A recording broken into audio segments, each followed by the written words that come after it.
और महामंत्र विश्व का सबसे मंगलकारी महामंत्र है।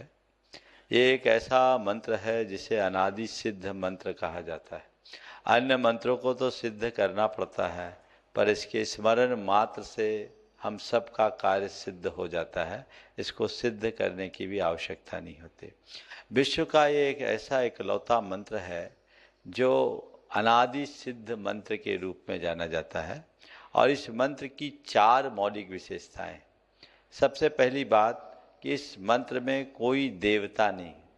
नमो अरहंतानम में नमो अरहंतानम आदि 5 पदों में अरहंत, सिद्ध, आचार्य, उपाध्याय और साधु, इन 5 परमेष्ठियों को स्मरण किया गया है, नमन किया गया है। और ये पांचों हमारी अवस्था है, ये व्यक्ति नहीं है, ये साधक या सिद्ध अवस्था है और इनकी वंदना इसमें की गई। इसमें कोई देवता का स्मरण नहीं है। दूसरी विशेषता है कि इसका कोई बीजाक्षर नहीं है, इसमें एक भी बीजाक्षर नहीं है।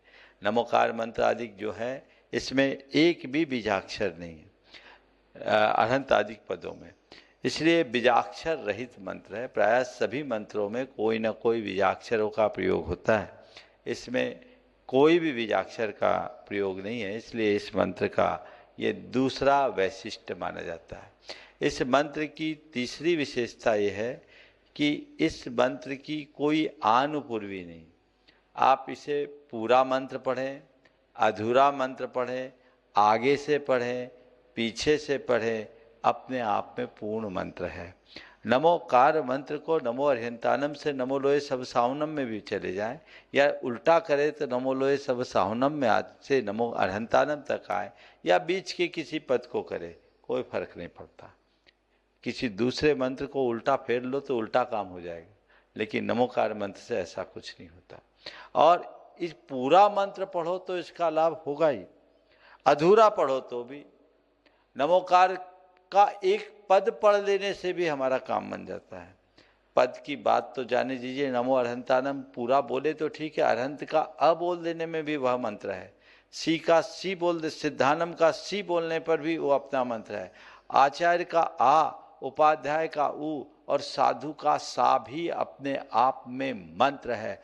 अस्या उषा ये परमेष्टि का वाचक मंत्र है। और जैन परंपरा के जितने भी मंत्र हैं वो किसी न किसी रूप में नमोकार मंत्र से ही निश्चित हुए हैं, ऐसा समझना चाहिए। और इसकी चौथी और मौलिक विशेषता ये है कि ये केवल शांतिक और पौष्टिक कर्म में ही काम में आता है। इस मंत्र से कभी किसी का अनिष्ट नहीं होता, बल्कि सब प्रकार के अनिष्ट का निवारण होता है। तो ऐसा महामंत्र, मंगलकारी मंत्र हम सबको परंपरा से प्राप्त हुआ है। मुझे बेहद प्रसन्नता है कि जीटो इंटरनेशनल ने इस महामंत्र के जगत व्यापी प्रभावना के उद्देश्य से महावीर जयंती के पूर्व संध्या पर इस मंत्र की सामूहिक आराधना का एक मंगल कार्य किया है। मैं उनके इस कार्य की बहुत बहुत सराहना करता हूँ, भूरी भूरी प्रशंसा करता हूँ। ये एक बहुत सार्थक पहल है। हमें ऐसे मंगल मंत्र को सारे संसार में फैलाना चाहिए।